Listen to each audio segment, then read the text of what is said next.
Hello and welcome to my channel. I'm glad you made it. Today I am going to be doing this little dragonfly. This came in the June box from Resin Mold Box. There is a monthly subscription you can get. You can get 1 month, you can do 6 months, 3 months, a year, whatever, many months you want. I have a discount link in my description below. So if you want to get your hands on one of these boxes, be sure to utilize that link and save yourself a little bit of money. I am just using some flat back black rhinestones. There's a tongue twister for you. And I'm going to use those for the eyes. I didn't have any glass eyes that would go with this dragonfly. And I don't even think when you look at a dragonfly, you can see a pupil or anything. I think it is black. So this is what I'm going with. This hole is really sminy. It's small and tiny combined together. It's sminy.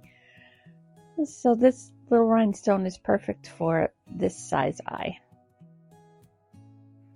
Get those all cured up and on to our next step. Now here I made a mistake. I started pouring my resin, completely forgetting that I wanted to go down his body with rhinestones. So we have a little bit of resin sitting in the wing over there. You know, it's just been one of those weeks. It really has. So I'm going to put a little bit of UV resin down the body. And I have these gemstones that also came in the June box from Resin Mold Box. And I thought they would look good in this dragonfly. So I'm going to bling out its body a little bit. I've got some of them, there's different sizes, so some of them are going to be bigger at the top, and I'm going to taper down to smaller ones at the bottom. And let me tell you, they were a pain to get in there. Some of them just didn't sit down in there. I think it was too narrow, so I had to size down, even though it looked like it would fit in there well, the bigger size ones. I could not find my tweezers, so I was unable to tweeze these things, so I just went in there with my finger. I was careful. Always wear your gloves when you're using resin. I just can't feel these little rhinestones when I'm doing it, and I have no concept of which way it's facing. But I am using my wax stick, so that's helpful, and my silicone tool. I have to keep moving them around and arranging them because they were not going in there the way I wanted them to. And as you can see, the struggle was on. But it's worth it in the end. Trust me. Stick around. Find out. As I'm moving down the body or the tail, I guess, is this the tail or is it still considered the body? I don't know what it is. As I'm moving down, I'm using smaller teardrop-shaped rhinestones. And I'm going to run into a problem at the very end of this tail. So I am going to switch out to just some smaller, same color, but just smaller round ones. And those will fit in the tail pretty good. This little bag I got from Temu has, I think, 4 or 5 different sizes in it. So I'm tapering down in sizes in the little round rhinestones as well. I will finish up getting the rhinestones in this tail, and I'm going to pop that under the UV light once I get them arranged and as straight as I possibly can, and cure that up. I decided to put this into my G3 because I need to be able to move it, and I know once I have resin in those wings, I'm going to spill it when I try to move it. There's just no way around it. So I'm not filling it up either. I am just going to put it just enough to cover those wings, and it's going to go into the body and the head, and that's fine. This mold has a lot of scrolly little fine lines in those wings, so bubbles are going to be an issue with this. So I'm going to take my time, go through it with my silicone tool, use my heat gun, all the things to make sure there are no bubbles in there. And, you know, I'll probably get bubbles anyway. But I'm going to do all the things just to try to avoid some of these bubbles. I'm just watching to see if any bubbles are going to come up or not. Alright, I'm grabbing my heat gun. We're going to run the heat gun through here. Try not to overflow it, push that resin around too much. So I'm going to do that for a couple of minutes and just keep an eye on it. Poke around if I need to, coax those bubbles out of there. When that looks good, I'll be on to the next step.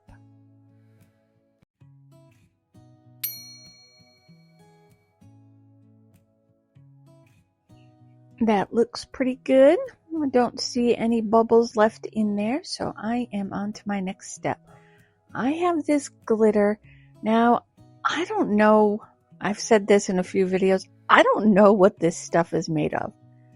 I almost feel like it is a cellophane glitter, if that makes any sense. It's not like real glitter. It's pretty, it's iridescent, and this is supposed to be purple. Once it hits and gets mixed in with the resin though, it turns a little bit more pinkish to me. This came in the May box from Resin Mold Box. There was a purplish pink, this color, a blue, and a white. I am just going to sprinkle this into the wings. That's all I want it in, is just the wing area. And hopefully I don't incorporate any bubbles into it. I want to keep it off of the body, definitely out of the head. I'm going to drag it down into the tips of the wings though, because it seems to be pulling in just a little bit. Try to get it off the body there. Get it even. It's so pretty. I really like it. I wish I knew what it was. If somebody knows what this stuff is, let me know.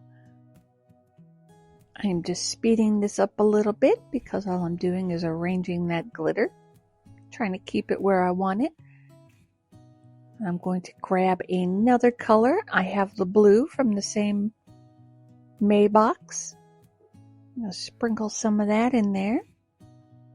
This color's really pretty too. I'm not going to do as much as I did for the purplish pink. I just want a little bit of hint of the blue mixed in with it. So I'm going to keep that in the wings as well. Do the other wing.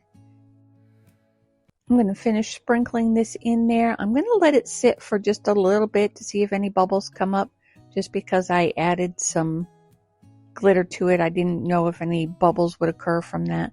So I'm going to let it sit for a few, and then I am going to turn my G3 on because I am doing another layer.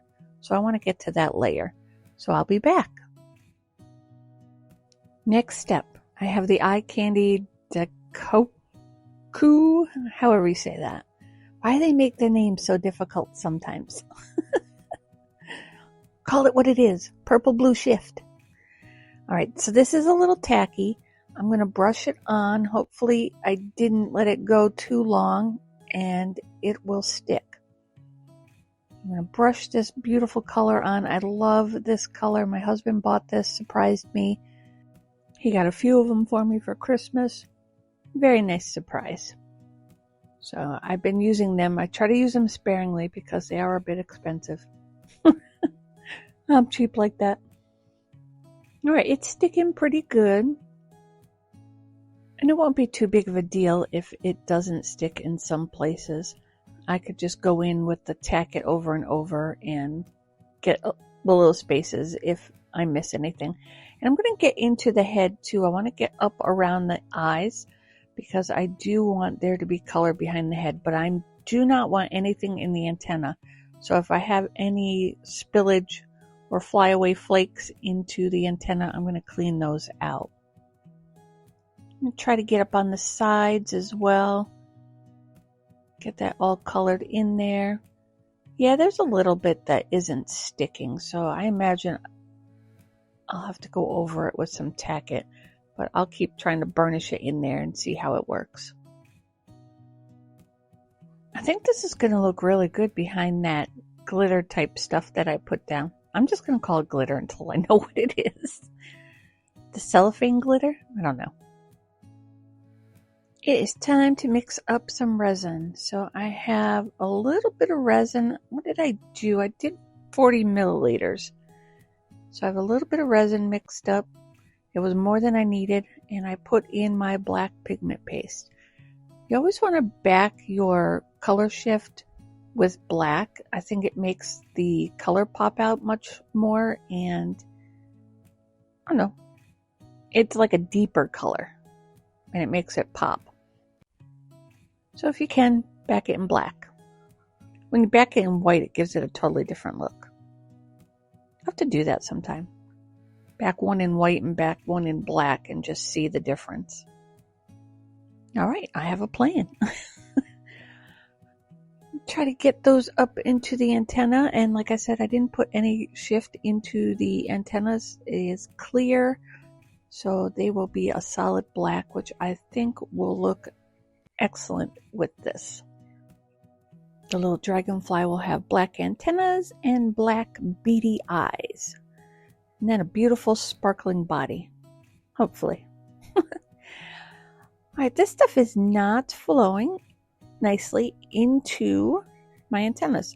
I did not spray with isopropyl alcohol because of the mica powder in there. I did not want to ruin it. I tried pouring into the antenna and completely missed, so I had to turn my tray around so I could find the little spot to put it in. And I'm just going to try to coax it through the narrow antenna. Pour a little bit more in there. Now that it's going down there, it should flow nicely. And I am going to get a slight dome on it. I don't want too much. Be right back for demold. Okay, here we go. It is all cured up. It looks beautiful from the back. I have not peeked at the front. Get the tips of the wings out. I want to be careful not to break anything off. I do want to be really careful when I get up to the antenna. It sat overnight, so it should be just fine. But it is a thin little spot, so I want to make sure it's not bendy. Usually the little spots, the thin spots, stay bendy for quite a while. So we're going to just ease this off of there very carefully. Get some anticipation here. How's it gonna look? I see a little bit of a peak there. Looks pretty good so far. Mold is pretty clean except for those edges. Wow. That is gorgeous. I wish you could see this in person. The camera is not doing it justice at all. That glitter looks fantastic. I love it. What do you think? I am a fan of this glitter. I don't know what it is, but I like it. The rhinestones look pretty good in there. There's a little tiny spot of overage. Yeah, this is really pretty. Alright, that is it for me today. I am going to get you a final picture or two. Let me know what you think.